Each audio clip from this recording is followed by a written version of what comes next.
નમસ્કાર દર્શક મિત્રો, તમે જોઈ રહ્યા છો જી એક્સપ્રેસ ન્યૂઝ। તો જોઈએ આ મહત્વના સમાચાર। ડીસા તાલુકા ખરીદ વેચાણ સંઘ કંઈક ના કંઈક વાદ વિવાદોમાં રહી ચૂકી છે, ત્યારે આ બધા વિવાદ દૂર કરી થોડાક સમય અગાઉ તાલુકા સંઘની ચૂંટણીનું આયોજન કરવામાં આવ્યું હતું, જેમાં 10 સભ્યો બિનહરીફ તરીકે ચૂંટાઈ આવ્યા હતા। જે બાદ આજે ડીસા તાલુકા ખરીદ વેચાણ સંઘની ચેરમેન અને વાઇસ ચેરમેનની સર્વાનુમતિ માટે વરણી કરવામાં આવી હતી।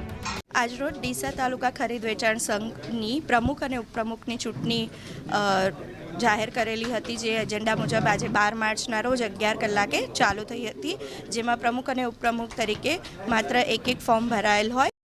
પ્રમુખ તરીકે પ્રતિક પઢિયાર અને ઉપપ્રમુખ તરીકે હંસાબેનની બિનહરીફ તરીકે ચૂંટાયેલા જાહેર કરવામાં આવેલા હતા, જેમાં ડીસા ભારતીય જનતા પાર્ટીના પૂર્વ શહેર પ્રમુખ પ્રતિકભાઈ પઢિયારને ચેરમેન તરીકે અને વાઇસ ચેરમેન તરીકે હંસાબેન દેસાઈને તમામ સભ્યોએ વરણી કરી હતી।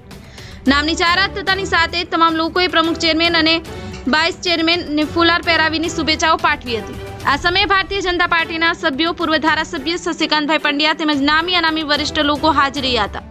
વરણી થતાની સાથે ચેરમેન અને વાઇસ ચેરમેને જણાવ્યું હતું કે તાલુકા સંઘમાં તમામ ખેડૂતોનું, મંડળીઓનું હિત સચવાઈ રહે અને દરેકને મળતા લાભો સરળતાથી મળી રહે એ દિશામાં કામ કરવામાં આવશે। આજે મારી ડીસા તાલુકા સંઘના અંદર ચેરમેન તરીકે વરણી કરવામાં આવી છે।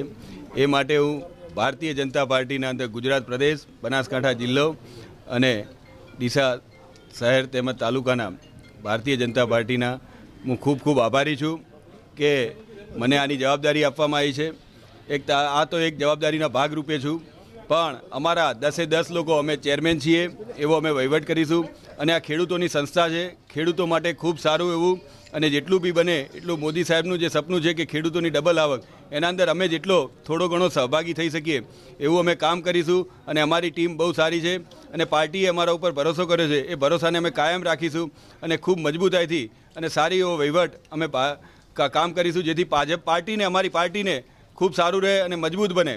એ માટે અસ્તુ ભારત માતા કી જય। અને ભવિષ્યમાં તાલુકા સંઘને નવી ઊંચાઈઓ ઉપર લઈ જવા માટે સતત પ્રયત્નશીલ રહેશે। नीरज बोडाना, जी एक्सप्रेस न्यूज, डीसा।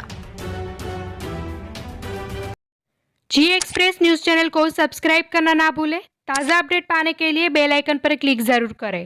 हर न्यूज़ को लाइक करें।